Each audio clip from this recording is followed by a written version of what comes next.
São ainda poucos os espaços para debater e criticar a comunicação no Brasil. A mídia, em geral, ela tende a falar sobre os mais variados assuntos, menos dela mesma. Ela não faz autocrítica, salvo em raríssimos e históricos momentos. E como neste país, aqui no Brasil, ela tem um poder muito forte, ela é hegemônica, é necessário que seja constantemente analisada. É tão forte o seu poder que, em determinados momentos, chega a ser mais forte que os poderes da República, influindo diretamente em decisões do Executivo, do Legislativo e do Judiciário. Lembram Lewandowski, há algum tempo, dizendo que estava votando com a faca no pescoço? A faca chamava-se mídia. Para não lembrar o famoso episódio do Collor, que foi colocado e deposto, segundo a viúva do Roberto Marinho, por conta e obra do seu então marido, que colocou o Collor lá, não gostou e tirou. Segundo ela disse, quase que literalmente, para os jornais depois do impeachment. Por isso, e por muito mais, eu dedico hoje este espaço a um importante e aprofundado debate sobre comunicação no Brasil. Eu estou falando do 5º Curso Nacional de Comunicação do Barão de Itararé, que acaba de ser encerrado e que teve como pergunta e como tema a pergunta: como enfrentar e derrotar o bolsonarismo? O papel da mídia nesse processo todo, do golpe até hoje, foi destrinchado por 3 excelentes pesquisadoras.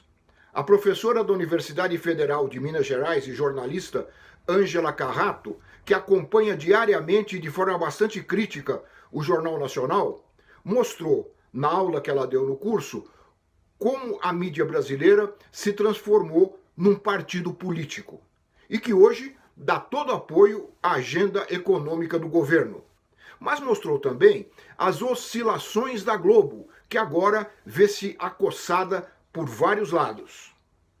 Lembrando que na terça-feira, dia 25 de agosto, o Jornal Nacional colocou pela primeira vez, depois de vários anos, imagens do ex-presidente Lula que não fossem depreciativas.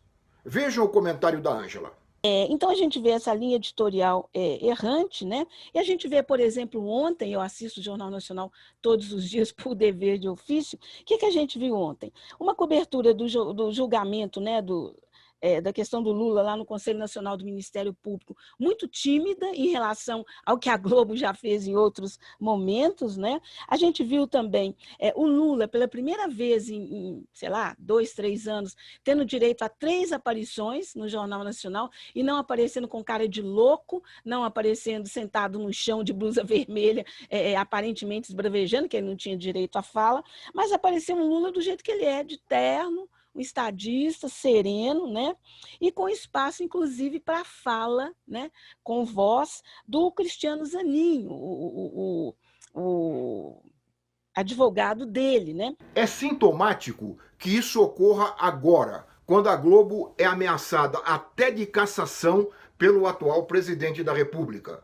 Um presidente que chegou ao poder com a ajuda decisiva da mídia.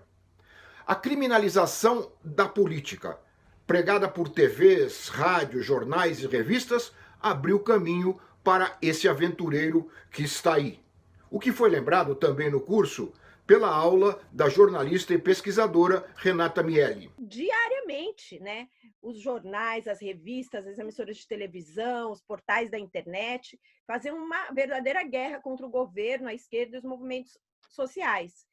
E a mídia fez tudo isso acreditando que essa estratégia ia fortalecer aquele campo histórico, político, que era nucleado pelo PSDB e o DEM, da qual ela era meio fazia parte desse consórcio, né? Só que não foi isso que aconteceu, porque eu acho que o Bolsonaro ganhou a eleição porque a mídia hegemônica pavimentou um caminho para criar esse ambiente de criminalização da política e que atingiu o seu alvo, né, o PT, mas também atingiu de forma avassaladora aquela direita mais tradicional da qual a mídia participava como integrante daquele consórcio.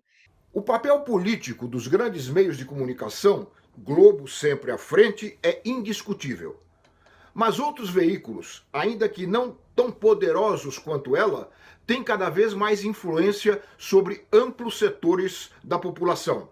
Os religiosos, por exemplo, como lembrou a também jornalista e pesquisadora Bia Barbosa. Quando a gente vai avaliar os inúmeros fatores que levaram à eleição do Bolsonaro, a gente precisa necessariamente considerar o voto da parcela evangélica da nossa população, que não sozinha elegeu o Bolsonaro, obviamente, mas foi bastante decisivo, e o quanto que isso tem uma relação com os meios de comunicação que são controlados por organizações religiosas, não só evangélicas, no nosso país. O Edir Macedo vem a público e declara apoio ao Bolsonaro, e não só declara apoio, mas incentiva que os pastores da Igreja Universal que estão espalhados no Brasil todo façam campanha pela candidatura do Jair Bolsonaro. E aí, dos 50 maiores veículos do Brasil, 9 são controlados por igrejas. Quando a gente junta esse conjunto de emissoras que são controladas por igrejas com o arrendamento que acontece na programação, a gente tem, segundo os dados da Ancine, mais de 20% de todo o conteúdo televisivo do Brasil hoje sendo conteúdo religioso. Isso é muito forte. Isso não é um dado pequeno, isso não é irrelevante, isso tem relação com a sustentabilidade política, teve relação com a eleição, mas tem relação com a sustentabilidade política do presidente Bolsonaro. Análises e debates como esses são fundamentais para entendermos a importância que os meios de comunicação têm na sociedade brasileira. E por que essa importância é negativa, sempre contrária aos interesses da maioria da população. Ainda bem que existem Ângelas, Renatas e Bias pensando e lutando contra esse estado de coisas. E tem também o Barão de Itararé ampliando o debate dessas ideias por todo o país.